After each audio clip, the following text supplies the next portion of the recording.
Welcome to the Real Money Coach Show. It's Tuesday at 8 p.m. Man, let me tell you something. I am glad to see the weekend go. I'm tired, y'all. I'm tired. Y'all hear me? I'm tired. All that food. Oh, I know you had a good Thanksgiving. Put it in the chat box. Plus, you know what we do on the Real Money Coach Show. Put into the chat where you are watching from. What city, what state. Come on in and say hello. We're waiting to see who's out there. I see y'all coming in. I ain't see nobody put nothing in the chat yet, letting us know where you at. So listen, I hope that you all had a wonderful Thanksgiving. I hope Ruth Bell is in the house from the Queen City. Ruth, good to have you here. So glad that you are able to make it on these Tuesdays. And then everybody, just glad to have you here. We have some very, very, very valuable information for you tonight. It's information that you want to make sure that you get in terms of estate planning and who needs it. And we have a wonderful attorney that will be on to share with us tonight. Kimberly Gwynn, another one of our Mount Carmel people. Thank you for being here and tuning in. Kimberly is another one of those faithful listeners, faithful members of my team. Love it. Thank you for being here. Who else is out there? Who else is out there dialing in, watching this evening? A lot of great things happening. Dr. Benita Harris, thank you for being here from Charlotte, North Carolina. We got the Mount Carmel Baptist Church in here. We got the Park churches in here. Listen, we are in here and we're ready to learn some great information tonight. So what I'm going to do at this point is I'm not going to keep on talking. I'm going to bring our co-host out so she can share with us. She was missing last week. She was vacationing. She was in a warmer climate. And so we're going to let her tell us what she was doing. Alice Martin, good to have you here watching from the Queen City as well. And she said that she had a great Thanksgiving, as did I, and most of you. I trust the same for you. So, Michelle, how you doing in the frigid cold of Kalamazoo, Michigan? I'm doing good, Tony. How you doing? You doing all right? Yes. So tell us about your Thanksgiving. Fill us in. Well, I traveled down to Texas before Thanksgiving for my niece's baby shower. Yeah. So we have a new nephew on the way. We have a new nephew on the way in January. And his name will be Elliot Caden. Love it. Mm-hmm. Well, congratulations to your family, to thank you. I keep wanting to say Mitchells, but the Clements. Yes. And that's wonderful. That's wonderful. So I saw you guys said everybody came down. Yeah. Darnell wasn't there, but Rochelle, like our family is just growing. So I know they kids got spouses and whatnots and yeah. And that was like it was here. It's like, man, now we have not only do we have our kids, we got grandkids, we got daughter-in-law, right. And so the house was full and growing, and Shakia and Elise came down from Michigan, and so it was packed. So it's a lot. Yeah. And they told me when we took our picture, I had to sit in what the elder's chair. I'm like, excuse me? Elder. Yeah, elder now. Not claiming that too fast. Yeah, not too wisdom. Fast. They're recognizing your wisdom. Yes. Your wisdom. That's an honor, a badge of honor. Yeah. It's not age, it's wisdom. I know, right? Yeah. Shelley, thank you for being here tonight from Durham, North Carolina. So, Michelle. Yes. You told me that there's a statistic that you heard today. Yes. I'm waiting to hear what that is. I'm wondering if you've heard what the National Institute of Insurance said today. I have not heard that. Really? I've been busy. Last year, the life insurance paid out $1 billion. $1 billion. $100 billion $100 billion in benefits, and in death benefits.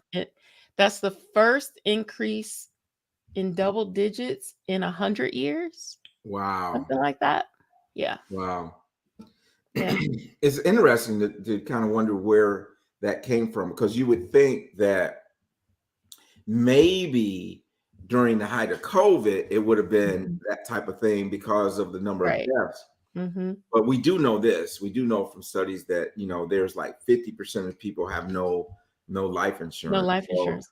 That's half the people that could die and not have any. Right. What that tells me is that there's more people who are buying, more people who are protecting their families so that they're engaged and all that type of stuff. So yeah, that's. Well, I thought that was an interesting statistic.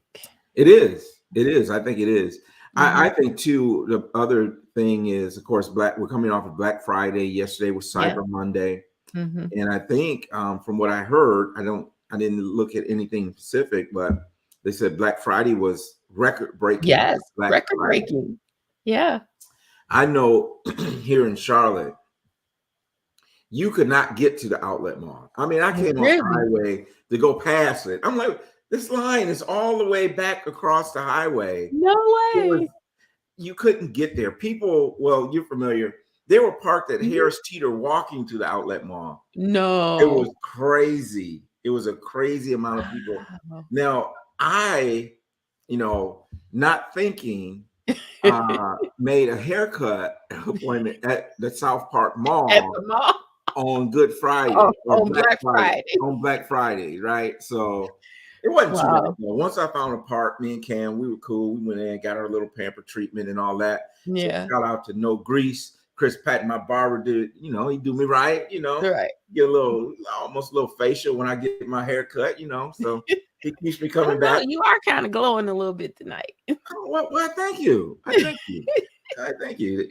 That sun must have did you some good down there in Texas. So yeah, a lot still going on with the student loan deal. So they did start sending out letters letting people know that their student loan forgiveness application was approved. Yep. And also the latest thing that happened was they extended the moratorium on payment until possibly June.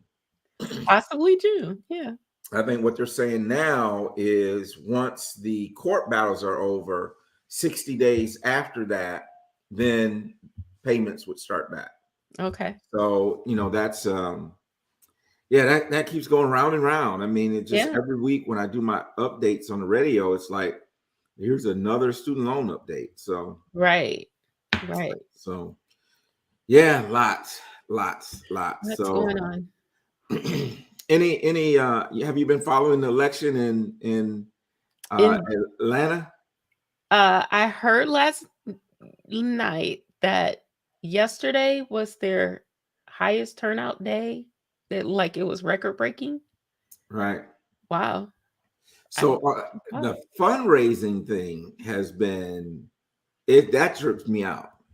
Oh, I hadn't heard the fundraising piece. So Warnock, since the announcement that it would be a runoff, November 8th or whatever, I think that was, he's raised $52 million. Wow.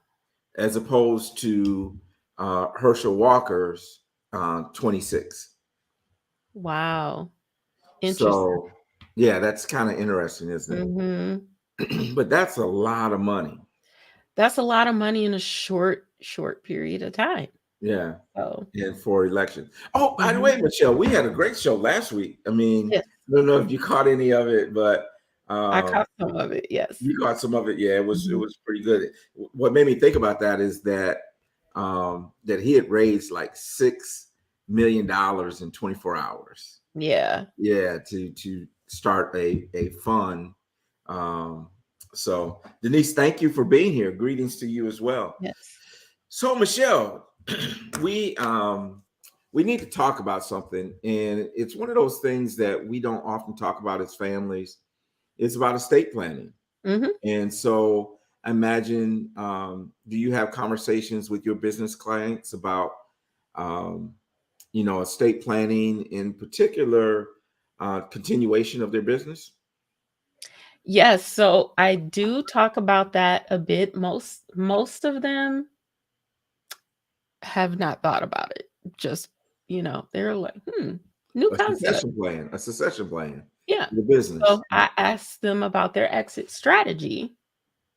And a lot of them, it's not something that they think about. And I can understand that, because a lot of times as a business owner, you're on your grind, right? You Yeah. just want to grow your business, and Mhm. you're not thinking about, well, am I going to shut this down? Am I going to pass Right. it on to Mhm. my children? Mhm. And if I pass it on to my children, are they going to pay me for it? Right. You know, Yeah, are they how am gonna I buy going to, me out? right? Yeah. I'm not just going to hand the enterprise over, right? I Right. mean, so, Something um, you spent 25 years building, you know? right. And then Yeah. you just going to walk away and say, well, Yeah, here it's you okay. go. It's No, all you're good. gonna pay me. You're gonna pay me Yeah. for this, right? Yeah. So it's interesting. And I know, and we'll have this conversation a little bit when we talk about trust, but one of the interesting things is like Anderson Cooper and the Gloria Vanderbilt. Mhm. You know, she just didn't leave him You did the yeah. whole trust, right? Yeah. So now she still left him $1.5 million, right? Right. But relatively speaking to her wealth, she did not Mhm. leave him a lot. And he said he was going to do the same thing with his son. Mhm. Is he wasn't going to create this trust baby. So I Mhm. think that's interesting. Here we are trying to build generational wealth Right. and create some trust. Yes. They're saying, "Hey, listen, you know," but But also without proper education, you just can't hand over money to somebody that is not gonna be responsible with it either. right. Well, Yeah. and that was one of the points that Jay made last week. Mhm. And I can't remember if it was on the radio show or if it was when we were talking on the live, where he was saying, just to give everybody in the family an equal portion, that's not being a good steward, No. because there's some people that won't know what to do with their portion. Right. And Yeah. really, you're not helping your legacy if we haven't done that. So, Right. but Yeah. that's why educational programs, things Mhm. like Real Money Coach are so important, because hopefully we are getting this information out. Yeah. And here's an announcement too. The radio show that is on Saturdays at Mhm. 7:30 a.m. I know all y'all get up and watch it. Right? Listen, I barely set the alarm myself. But I do set the alarm to listen to my own show. We are going to start in probably in a week or two, rebroadcasting that as a podcast on all podcast channels. Nice. So, Apple, Stitch, whatever Mhm. way you get your podcast, we're going to be redoing that as a podcast, that broadcast as a podcast out, so that we can get more people to be able to get that information. Yeah. Because we have wonderful guests that come on Yes. that Wonderful show, guests. and Yeah. then we follow it up with them being on this show, like our Right. guest tonight. Right. So the only other thing that I gotta say before we bring our guest on is go blue. Oh, Lord. Listen, Oh. I didn't expect it. I didn't listen. Look at Dante, man. Dante is all over this thing, right? I didn't expect it, y'all. So I haven't been really rubbing it into any of my Ohio State friends. I only have a couple, but Right. I but know we got one that usually on the show. He not here today. well, I don't know. Do we have one? I mean, I know Chad, who comes on. He's a Michigan fan. Oh, he a Michigan fan? He's a Okay. Michigan fan. He lives in He Ohio, lives in Ohio. but Okay, he's a got it. Michigan fan. Yeah. Yeah. So, but like Melody Pratt, her husband is a big Ohio State fan, Mhm. and so we exchanged a couple texts, Yeah. during the game, and then I know my husband was like, "Imma hear from all my Michigan friends at work this week." I didn't contact Tony. I didn't say nothing, right? And then actually, my PR guy is also Ohio State guy. So, Really? yeah. Welcome, Carol. Thank you for being here. So I enjoyed the game. I enjoyed all the football this weekend. Even the Panthers won yesterday, and so it was a good weekend. It It was a good was a good weekend. weekend. So listen, we're going to talk about wills and trust and estate planning tonight. And we have a attorney with us, Mr. Shannon Wright. Shannon is a attorney here in Charlotte. He's worked with some of the big name attorneys around town. I best know him. I didn't even know he was an attorney. I just thought he could sing. Yeah, I thought that. I thought he was. I just thought he could sing, right? Because he has a beautiful voice. He sings at church. He works the audio visual. He plays instruments. He's multi-talented, Oh, and multi-talented. he is. I think the way he described it to me the other day, and I loved it, is that he's a musician who went to law school. So, Oh, without okay. any further ado, let's bring on Mr. Shannon Wright. Shannon, how you doing? Oh man, Tony, I'm good on this Tuesday night. It's been a good day. It's been a long day, but it's all good. I'm glad to be Yeah, here. man. Yes, Welcome. sir. Thank you for Yeah, being thank here. you for having me. Thank you for being on the show Saturday. We had a good time Yeah, getting to know yes, you sir. in another way other than just. And then he sung yesterday at church. And I was like, oh man, I was like, look, I elbow my wife. He's gonna be on my show. So we're glad Yeah. to have you. Glad to have you here, It's man. awesome So, being here. man, for people who are watching and listening, tell them a little bit about Shannon Wright. Shannon Wright. Well, Tony, I've been in Charlotte for a minute now, man. It's been a long time. I came here, wow, I hate to say, like around 89, 90. Wow. I attended Johnson C. Smith. I came to Charlotte back then. I've moved out of Charlotte a few times, but I've always ended up back here. Lived in Atlanta, spent some time in New York, Virginia, but Charlotte seems to be my speed, and I'm comfortable here. So I made Charlotte my home. I'm from South Carolina, small town down Georgetown County, a small town that's kind of north of Charleston, south of Myrtle Beach. I'm a PK. My parents have pastored down in the Myrtle Beach area for about 40 years now. Wow, time has Wow. flown by.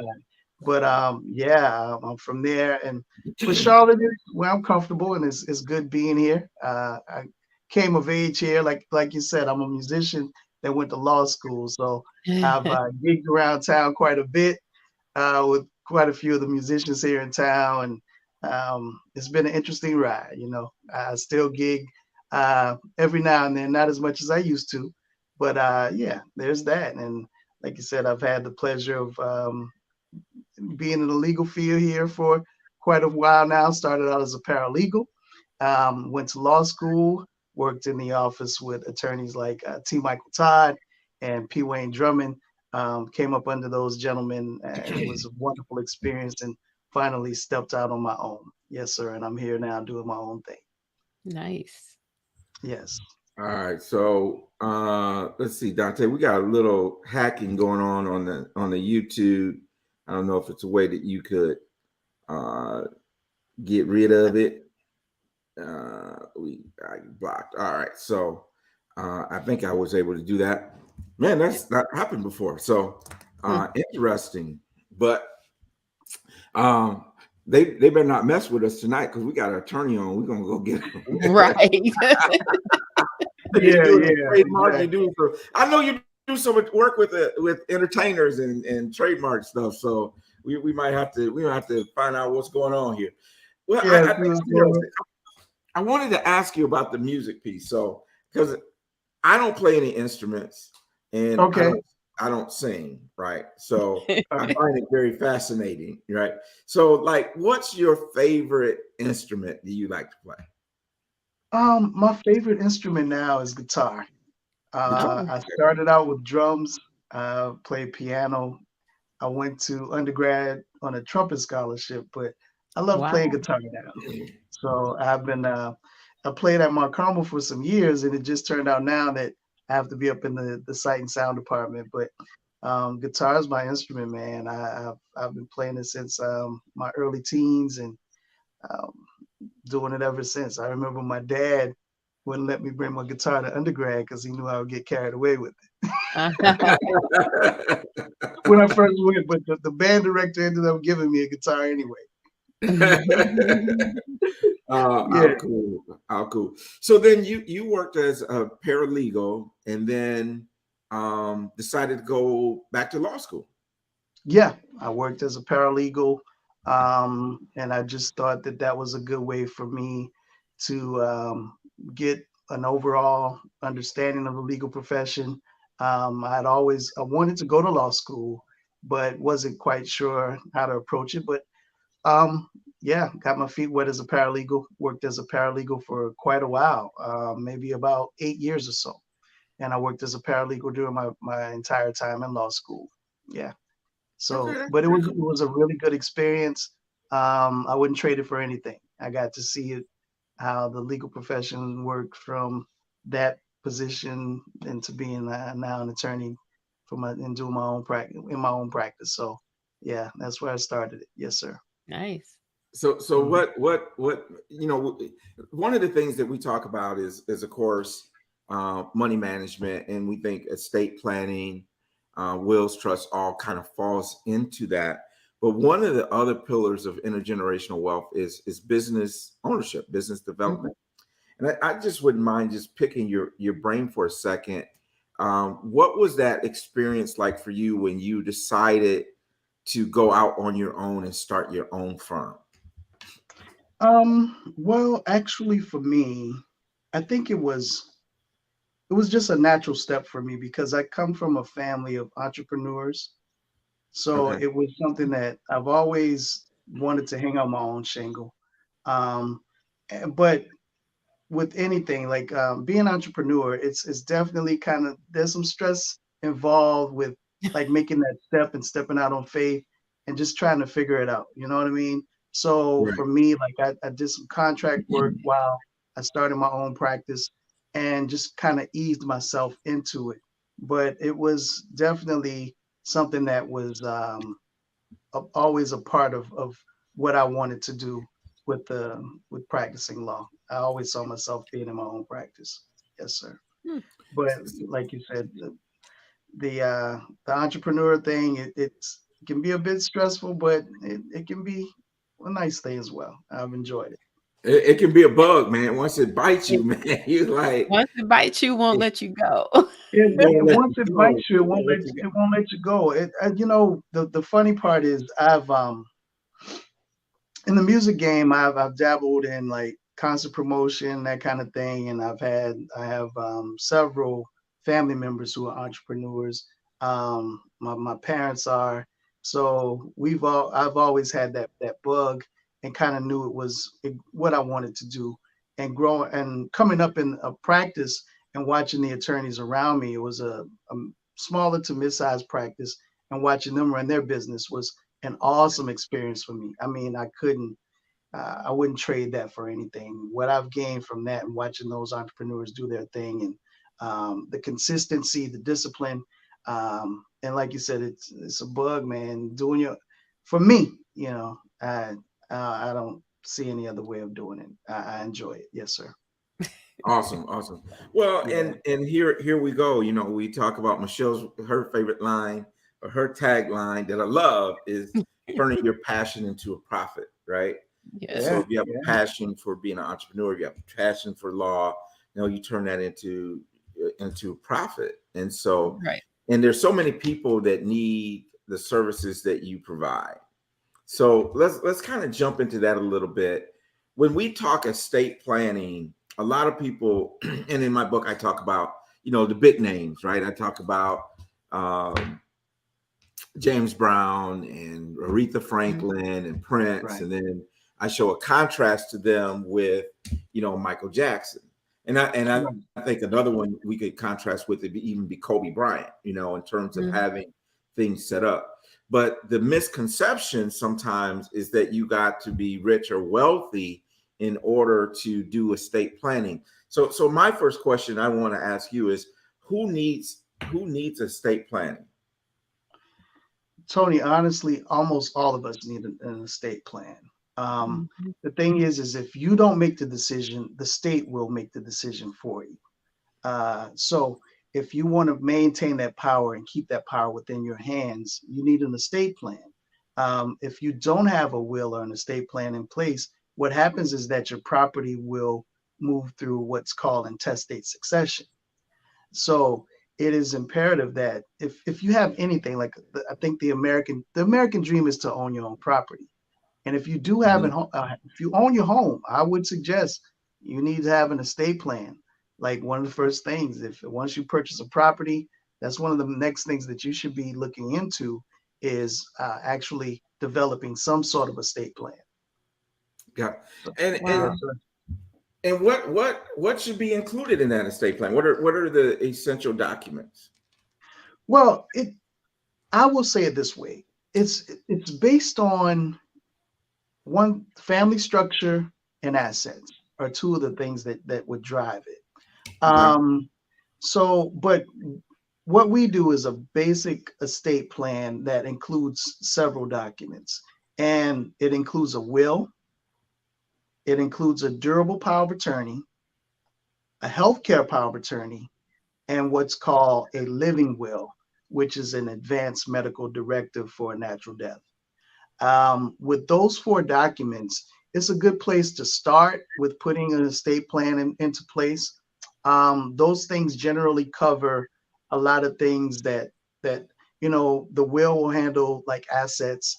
The durable power of attorney. A lot of people don't think about it, but once you become incapacitated, you will have to have someone that handles business for you and can go around and kind of take care of things if you can't do it yourself.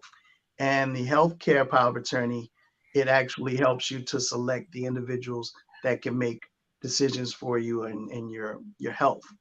As far as if you're in the hospital, something happens, an emergency, someone can come in and speak on your behalf.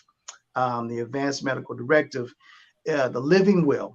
Um, is an instrument. A lot of people find themselves and their families in predicaments at the end of life where you may have a loved one that's been diagnosed with a terminal illness or someone that has like Alzheimer's or dementia, or you may become unconscious. And what a advanced directive does is it gives you the power to make that decision because a lot of times your loved ones may find it very stressful or it can cause like a schism in the family because you can't decide. Um, but you can decide exactly what you want to do. If you know that you don't want to be placed on a ventilator or something, and those things can be very expensive, and you're unconscious, the doctor knows with a high degree of medical certainty, you can make that decision. So those documents are the things that we include in the state plan, and I think it's an excellent place to start. But there, like I said, the driving piece is to look at what it is that you want to accomplish, where you are in life. Um, a younger person may need a different estate plan than someone that's in their 50s or someone that's in their 70s. There are different things that you want to look at. So there's a number of different instruments that we could use to put that into place for you. I think you bring up a good point too, because if you have minor children, that's Mhm. a whole nother piece. I Right, think even if you don't have property, if you got minor children, you need to have a will in place so that you can direct what's going to happen with them in terms right, of if something happens to mom and dad. The other right, piece is I usually say it like this is like, a medical directive tells people what you want done medically. The healthcare power of attorney gives them the authority to do it. right. Yes. Exactly. And so So I have a question, Shannon, coming from a Yeah. business perspective. What should a business owner do as far as their trust and their business goes?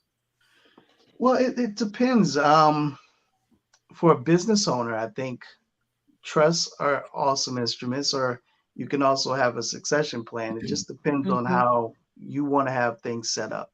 A trust is a awesome instrument as far as businesses goes. But like I said, there are a number of different ways, like for a business owner to accomplish it, you may not want to use a trust. You may just want to have some sort of succession plan and put someone in the place that will succeed you once that time comes. It Mm-hmm. just it all depends on the individual. And once we sit down and kind of like look at what it is that they're trying to accomplish, look at what their assets are, look at what they're wanting to do as far as their legacy, then we can construct something that's unique for you, that fits your life, that will work for you and your family. Are you telling me I shouldn't go to Office Max and get Get that form. That's what I was thinking, Tony. Oh a man. form and fill in? Okay, that probably is not the best way to do it, huh, Shannon? Probably not. Tony, I'll say I had a client recently, and I asked if I could share his story, and he said I couldn't. Just giving no names, but the person in his family, they decided to draw up their own will, and it was an individual that had some significant assets, house, some higher end vehicles. There was a Rolls Royce involved, and there was a number of assets that they put through a will, and all those things had to go through probate, and we had to hire several accountants to like really like lay out this stuff, um like maintaining the stuff until it's sold, the selling Mm-hmm. of the house. It was just a nightmare because they make you dot every I, cross every T. And I that's a good thing. But Mhm. honestly, the thing that happens is that all your personal business becomes a part of the public record. And it took like 2.5 years to get that estate settled, and it cost them a lot in fees, attorney fees, and accounting fees, because they just went down and grabbed a will and wrote it out themselves. They grabbed something from that they downloaded from the internet and thought it was the best way to do it, and it didn't work out the way that they thought at all.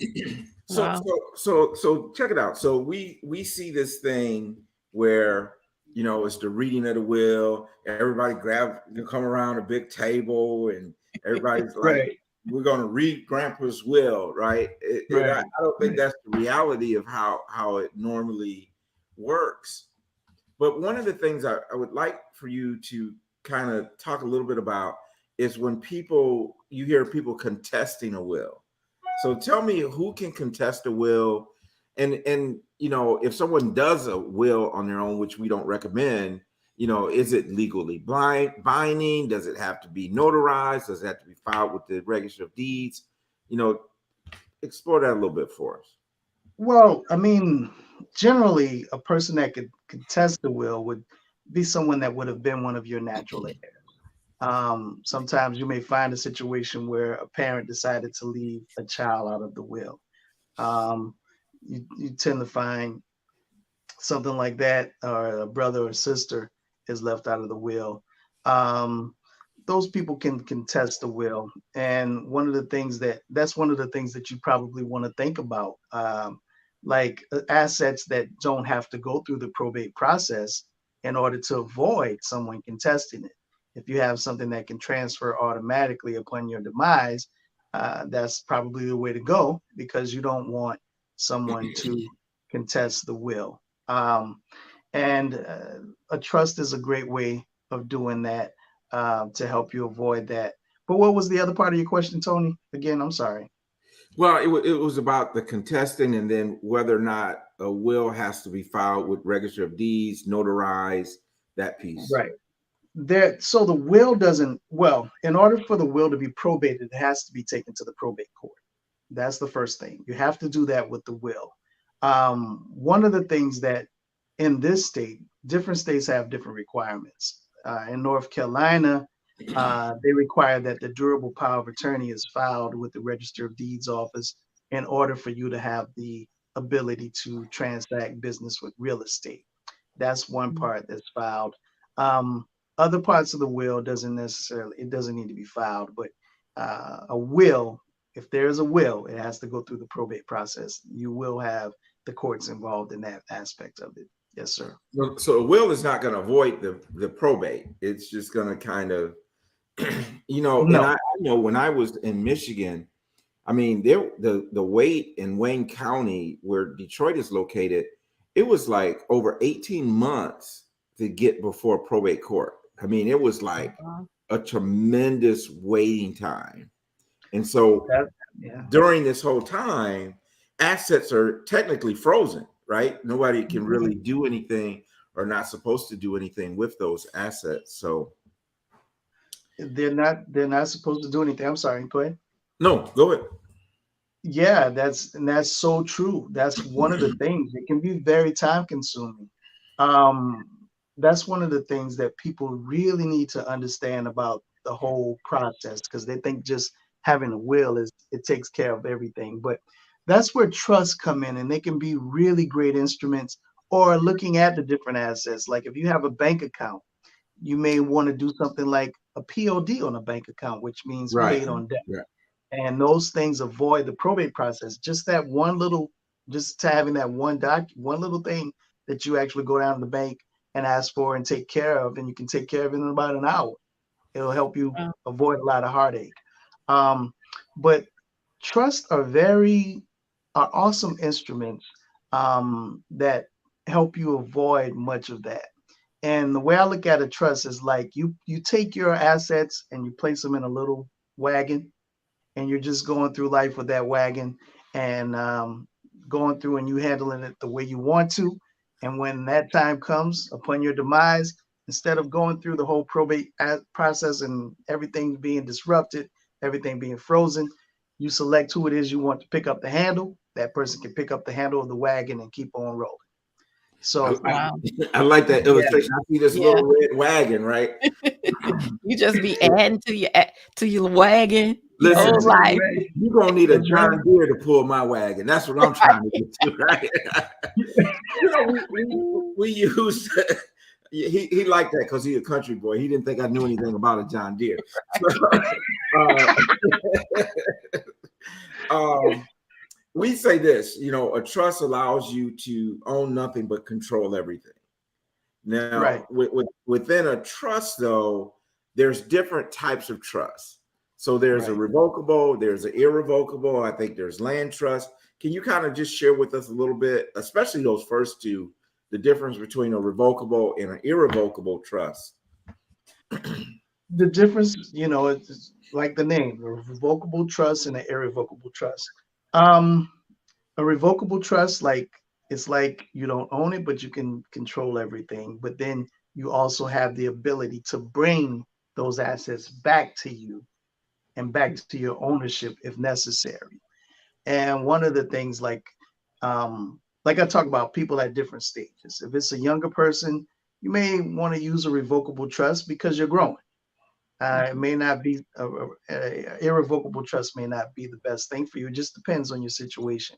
But like you're saying, you're taking that ownership of that and placing it in this trust, and but you can control it. You can be the trustee and the beneficiary on a revocable trust, which is awesome.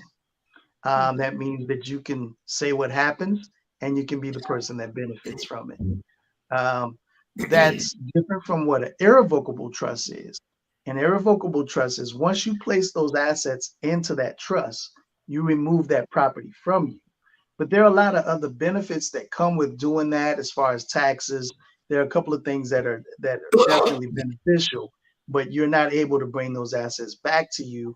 And generally, they're managed by money management or financial managing companies, and you can hire like a trustee or something. The trustee won't be the person that's the beneficiary. So those are huge differences between the revocable trust and the irrevocable trust. A lot of times you see people using irrevocable trust. One thing people don't think about is what's called a Medicaid asset protection trust. And it's basically an irrevocable trust that protects your assets if, God forbid, you have to go into a nursing home or something. And people don't understand that nursing homes, man, are very expensive. Yeah. They come from the tune of, I think, from about $8,000 to like maybe $15,000 a month or so, which can be an astronomical amount. You can save all of your life and spend 2 years in a nursing, 2 or 3 years in a nursing home, and everything It's you gone. saved there is gone. Yeah, yeah, So, absolutely. right. So an irrevocable trust are trusts that moves your assets away from you. You don't really own it any longer. It's not yours, but it can benefit you, and it helps like protecting against different things like that, like nursing homes and The spin down Medicaid process, that recovery. 5 year Yes, spin down process. So, right, right. so does a revocable trust protect you from that process? No, a revocable trust doesn't. It does not do that. A revocable trust is just a great way of having your assets placed in a place where if something were to happen to you, your demise, you can avoid the probate process, and someone, your family members or whoever you select, can come along and take over fairly quickly once But you've actually but designated those who that is. assets are technically still yours, because the examples that I've seen a lot with the revocable trust is that revocable trust doesn't have its own tax ID number. It doesn't have any of that stuff. Where No, irrevocable trust has its own entity. right. You're exactly right. A revocable trust, like I was saying, is more of an instrument that helps you avoid like the probate process that we were just Mhm. talking. And like technically you give ownership to the trust, but you can take it back. Right. You Right. can bring those assets back to yourself. But irrevocable trust, like you're saying, you have to have a tax ID number. It's its own entity. It owns it. And once Mhm. it's there, it's not coming back to you. You've given ownership to this particular entity. So, but then does it pass down? Can you pass the trust to a family member? You The can assets you in can in that irrevocable trust, or the irrevocable trust always holds those assets? they can, but the principle, like at the time of your demise, it can't be brought back to you during your lifetime generally. Right. But once you reach your demise, you can say that the principle of the irrevocable trust, how you would like for it to be distributed. Got Yes. it. So if I have an elderly family member who has assets, I should tell them to get an irrevocable trust.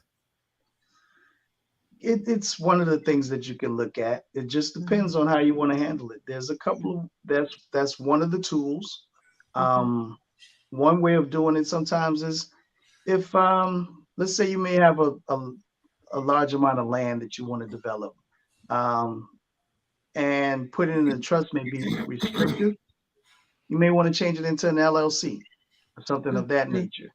That Mhm. will still remove it away from you, but and the people that actually are part of the LLC will have control of it, or the corporation.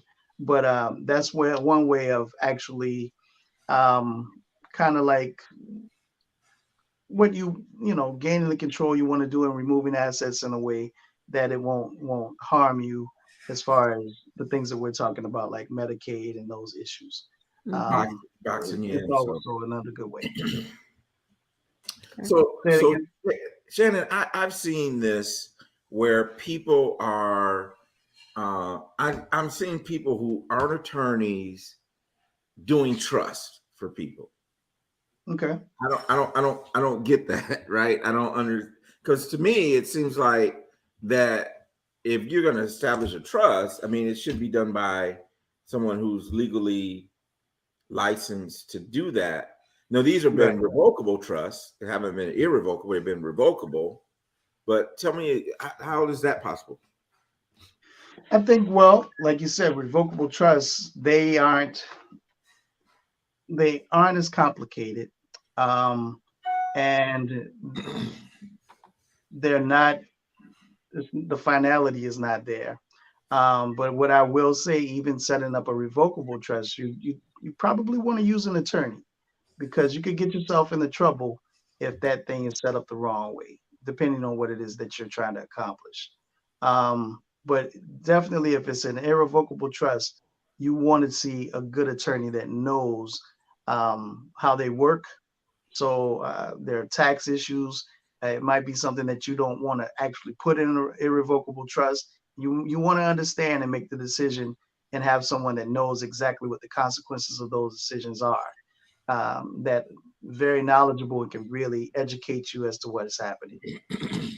So as far as like licensing with what you do, like I have an insurance license. So if I'm working with someone in another state, I have to have a license to operate in that state. Does that work the same for you? Or like if there's someone that's listening across the country, California, wherever, is that somebody that you could work with even from here in Charlotte? No, I can only actually set up estate plans for people in North Carolina. We should be up and running in South Carolina very soon, but right now we're only not licensed in North Carolina. And you definitely want to deal with an attorney that's in your state that's barred in the particular state in which you reside. Um, but sometimes I will say, with wills and different things, it may like encompass property that might be in another state or something of that nature. But the state in which you reside is the state in which you want to find an attorney. Okay. To Yes, sir. make sure that you got all those things properly in place. Right. And attorney can't really go all over the country practicing in different areas. No, not at all. Okay.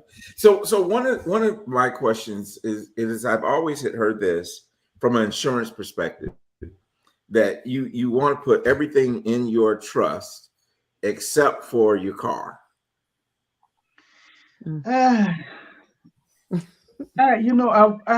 People say that. I don't think that that's necessarily true, Tony. It just depends. It depends on what it is that you're wanting to accomplish. Like I was saying, like it may be some type of land or something that you want to develop. You may be able to do it, may have more flexibility setting it up a different way. That's one example. It just depends on what the asset is and what it is that you want to accomplish with that. Like you really need to know exactly what you want to accomplish.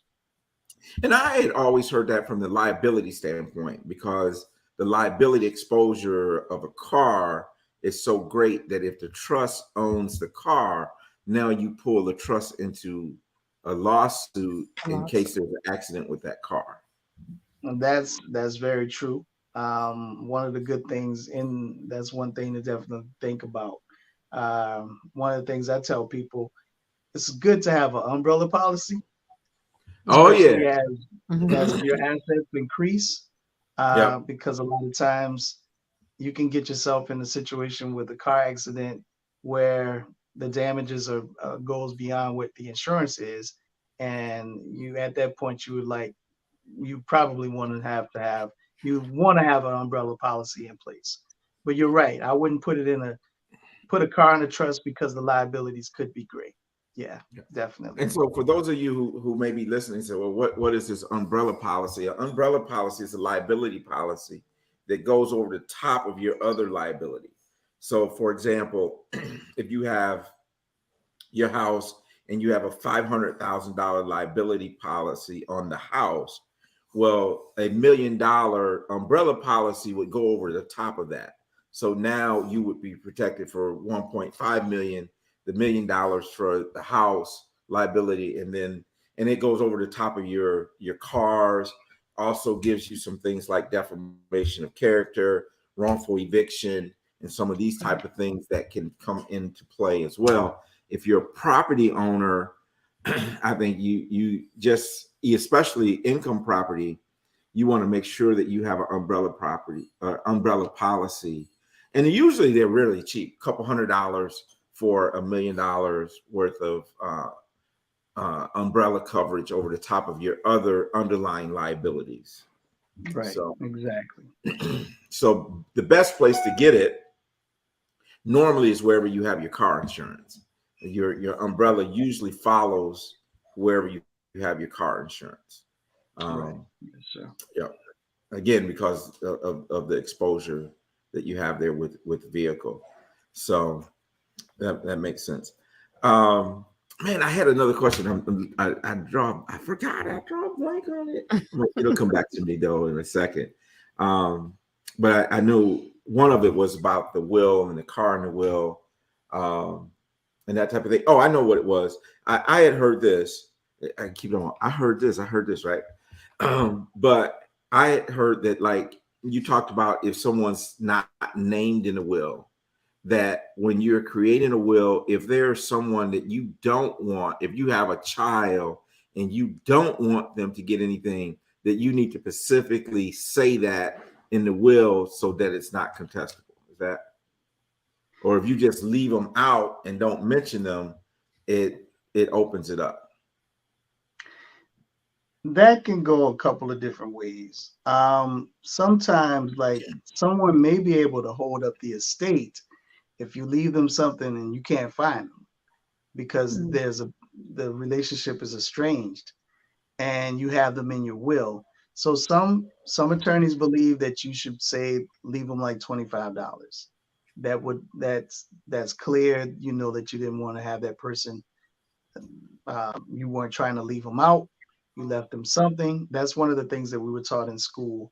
But I've also heard that it's best to just leave them out. You know, and I think there's nothing to dispute at that point. If they're left out, they're left out. And but that person can't.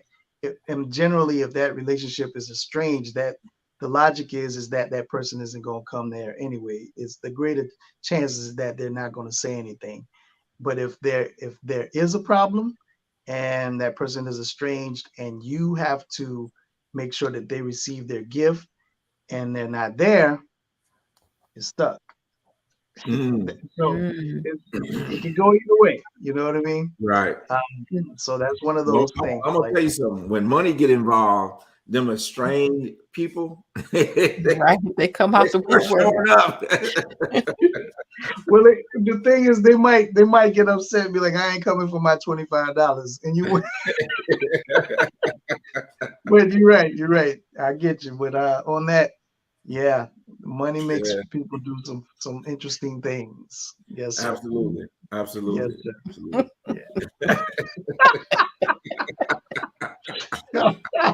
Yes, sir. Yes, sir. Yeah, that's Yeah, good. man. Yeah. So any I was gonna ask you about a land trust. Okay. What's a land trust all about? It's just the name of it. Well, I will say I haven't dealt with land trusts um, as much as I've dealt with the others, but a land trust is just that. One of the things I do know is like with a Medicaid asset protection trust, it's more of a land trust. It's Mm, not a place that you want to put income or money or anything. A lot of times people put land into those types of trusts, a property. real estate, real And property. right, and it's just the way that it's handled. I don't. That's a good question. I have to do some more research on that area.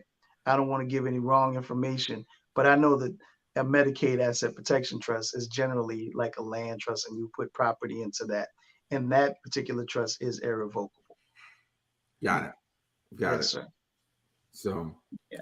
well, that's pretty awesome, man. It's good information. Yeah. I think I walk away with this. It's so important that you deal with a professional. It's just like Right. there's wisdom in a multitude of counselors, and I think so often we want to cut corners and do things ourselves, and then we find ourselves, in a predicament. And sometimes it's not even us; it's after we're gone. Now we got this will, or we got this trust that wasn't set up correctly, and now all of a sudden, we're in, funerals. Well, the I family's mean, left with it. Yeah. yeah, funerals, when people die, people do some strange things over a People little do bit some of strange nothing, things. a little Yes, bit of sir. nothing. And so I do think it's an important topic, and I encourage people to make sure that you do get this type of thing done. Um, and so if someone's listening, Shannon, and they would like to work with you here in North Carolina, soon to be South Carolina, how would they get a hold of you? They can reach me by phone at 704 704-738-3837. Again, that's 704-738-3837. Or you can find me online at srwrightlaw.com. srwrightlaw.com. Yes, And sir. I got another way you can find him. Show up at Mount Carmel at 10:45 on Sunday morning. And There you go. Yes, sir. Be over. Wait for the service to be over, and he gonna come down and cutting off them projectors. Yes, sir. Yes, sir. But I do commend you for sure, because just just being serving your church and that, because a lot of people, they could just go about life doing their thing. And so we do appreciate you serving and doing a wonderful job there as well. And serving people, with Yes, sir. all the things that you've been talking about today. And so it's pretty good stuff. So Michelle, any last question you got for Shannon? No, I think he did a good job. Answered my question. I think he did a wonderful job. I was like, yeah, I guess I did do some right up in this thing. Like, let me fact check my own book. So yeah, man. So we appreciate you. We appreciate you. Just sharing the information. It was great. We're gonna have to have you back. I did say this is when I do the master class on the book, which if y'all don't have the book, go get the book, ipadyourmoney.com, and you can order the book off of my website. But when I do the master class and I get to that chapter next, I'm gonna have an attorney come in and share similar to what you did tonight, because I think a lot of people can use that information. And then we don't want people walking around with misinformation. Right. That's as dangerous as not having information is to have misinformation. And so thank you for clarifying some things. We appreciate it. And so with that, Dante, I think we're ready to take it on home. Thank you. Thank you for having me. All right. Everybody have a good night. Good night. Thank you, sir. Good night.